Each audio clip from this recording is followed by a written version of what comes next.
Hi dear student, एक बार फिर से आप सभी का स्वागत करते हैं अपने इस चैनल पर। और आज की इस वीडियो में डिस्कस करने वाले हैं किन्हीं दो आवेशित या विपरीत आवेशित प्लेटों के बीच में अगर कोई आवेशित कण रख दिया जाए तो उस पर एक बल, वैद्युत बल कार्य करता है, दूसरा क्या उसका भार कार्य करता है, जिसके वजह से उन दो प्लेटों के बीच में वो क्या रहता है, स्थिर रहता है, संतुलन की अवस्था में रहता है। तो चलिए देखते हैं किस प्रकार। अगर ऊपर के प्लेट को माइनस चार्ज से आवेशित कर दिया जाए और नीचे के प्लेट को प्लस चार्ज से आवेशित कर दिया जाए, यानी ये माइनस वाला हो गया और ये प्लस वाला हो गया, और उनके बीच में एक धनावेशित चार्ज को रख दिया गया। कितने कूलाम का?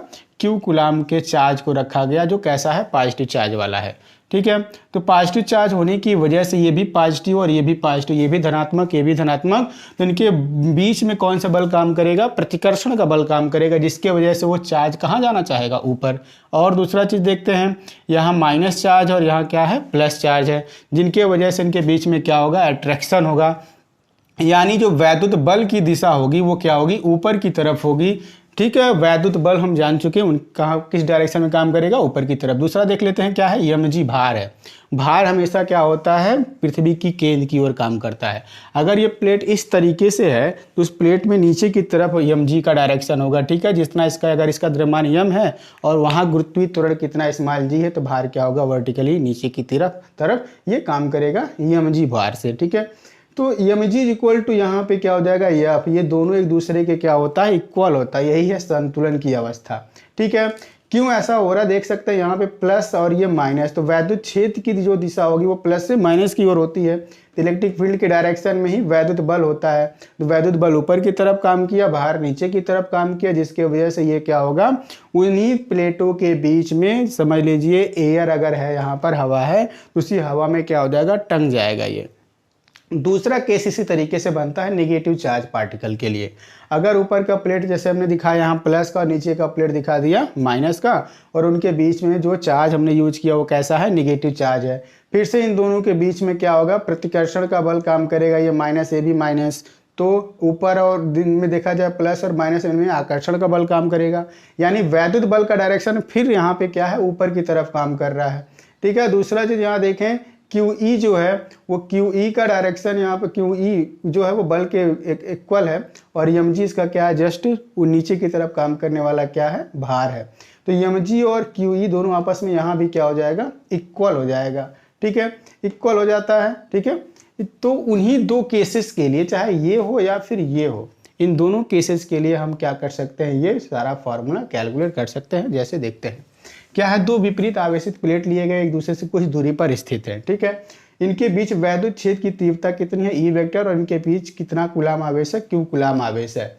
ठीक है, इनका द्रव्यमान अगर उस आवेश का कितना है? स्मॉल m है, और त्रिज्या कितनी? स्मॉल r है, उसी के साथ साथ उसका घनत्व कितना है? रो है। ठीक है, तो आवेशित कण के संतुलन की स्थिति में जब वैद्युत बल उसके भार के बराबर होगा तो उस केस में भार कितना होगा? mg होगा, और वैद्युत बल कितना हो जाएगा? QE हो जाएगा। दोनों एक दूसरे के क्या है? इक्वल है। यहाँ तक तो हो गया अपने टॉपिक के अनुसार। जो भार होगा वो वैद्युत बल के क्या होता है? इक्वल होता है। ठीक है, क्योंकि हम जानते हैं E equal to F upon Q होता है, एकांक आवेश पर कार्यरत जो वैद्युत बल होता है वहाँ का वैद्युत क्षेत्र की तीव्रता कहलाता है। तो यहाँ से एफ इक्वल टू लिखेंगे तो E इंटू क्यू लिखना पड़ेगा, तो वही चीज़ यहाँ पे लिख दिया गया। ठीक है ना।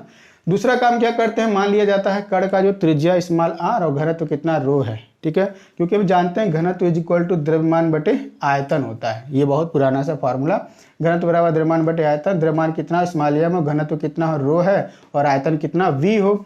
तो आयतन v को अगर हम क्या है, ये स्फेरिकल फॉर्म में v को कैलकुलेट कर सकते हैं। अगर त्रिज्या कितनी है? 4/3 पाई r क्यूब। त्रिज्या कितनी है? r है, तो यहाँ इस गोले का क्या हो जाएगा? आयतन 4/3 पाई r क्यूब इस्तेमाल कर लेंगे, तो यम हमको पता चल जाएगा। और ये यम हम क्या करेंगे? समीकरण फर्स्ट में यूज कर लेंगे। तो समीकरण फर्स्ट से क्या लिख सकते हैं? Rho into 4/3 pi r cube is equal to q into e लिख सकते हैं।